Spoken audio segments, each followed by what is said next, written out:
Computer program गर्न आयो। Computer program गर्न आइसकेपछि कम्प्युटरको बारेमा नै हल्का पढौँ न होइन। सो आजको टपिक के छ भन्दाखेरि चाहिँ भन न्युमन बोटलनेकको बारेमा छ होइन। सो भन न्युमन भने के?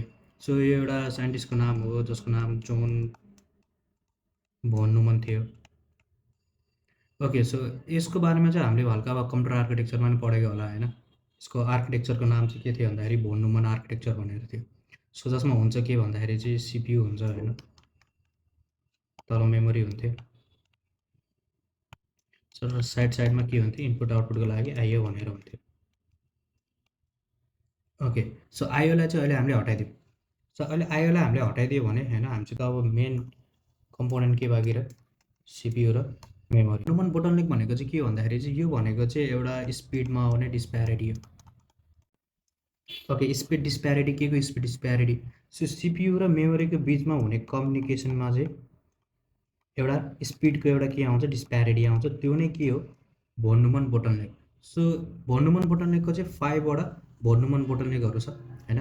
जस्तै फर इक्जाम्पल आज चाहिँ हामीले कोडको बारेमा पढ्छौँ र सायद कोरको बारेमा पनि। जस्तै हाम्रो यो सिपियु छ र हाम्रो यो के छ, मेमोरी छ।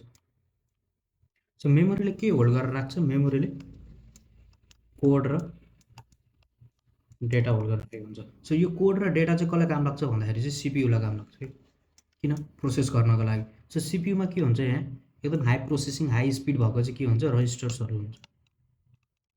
सो एक दुईवटा इक्जाम्पल भन्नु पर्दाखेरि चाहिँ एमएआर पिसी होइन। सो यसरी नै हामीसित मल्टिपल के हुन्छ, रजिस्टरहरू हुन्छ। यो रजिस्टरहरू चाहिँ एकदम के हुन्छ, हाई स्पिडमा हुन्छ। जस्तै एमएआर पिसीहरू यिनीहरू चाहिँ के भयो, मेमोरी रजिस्टरहरू भयो होइन। सो भइदियो के भन्दाखेरि चाहिँ यो रजिस्टरहरूको स्पिड चाहिँ एकदमै हाई भइदियो। मेमोरीमा भएको यो कोड र डेटा चाहिँ अल्टिमेटली कसलाई चाहिने हो, सिपियुले चाहिने हो प्रोसेस गर्नको लागि। सो यहाँबाट सिपियुले के गर्दाखेरि फेच गर्दाखेरि त्यो कोड र डेटा प्रोसेसिङको लागि फेच गर्दाखेरि र सिपियुको प्रोसेसिङ स्पिड एकदम हाई भएको कारणले गर्दाखेरि चाहिँ यो स्पिडमा चाहिँ एउटा ग्याप देखियो। सो यो ग्यापले गर्दाखेरि चाहिँ हाम्रो के हुने भयो, ल्याटेन्सी हुने भयो र यसले गर्दाखेरि चाहिँ हाम्रो के हुने भयो, अल्टिमेटली पर्फर्मेन्स लो हुने भयो। ओके, सो यसको सल्युसन के? नम्बर 1 क्यास, नम्बर 2 रिक्स। क्यास गर्दाखेरि के गर्ने भन्दाखेरि यो दुईवटा सिपियु र मेमोरीको बिचमा चाहिँ एउटा क्यास मेमोरी चाहिँ हामीले इम्प्लिमेन्ट गरिदिने होइन। जुन यो क्यास मेमोरी छ यो एकदम हाई स्पिड हुन्छ। यसको स्पिड चाहिँ यो सिपियुमा भएको रजिस्टरसँग म्याच भएको हुन्छ। सो द्याट हामीले प्रोसेसिङ गर्दाखेरि चाहिँ यो ल्याटेन्सी चाहिँ यो ग्याप चाहिँ स्पिडमा आउने ग्याप चाहिँ कम गर्न सकिन्छ। अर्को के हुन्छ, रिक्स। त्यो भनेको रिड्युस इन्स्ट्रक्सन सेट।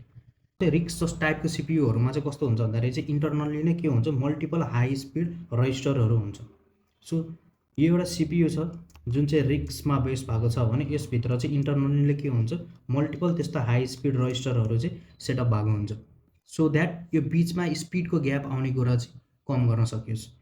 र त्यसो भने हामीले रिक्स नै किन युज नगरेको त होइन भन्दाखेरि यो जुन रजिस्टर्सहरू छ, यो जुन रजिस्टर्सहरू सिपियुभित्र छ एकदम के हुन्छ,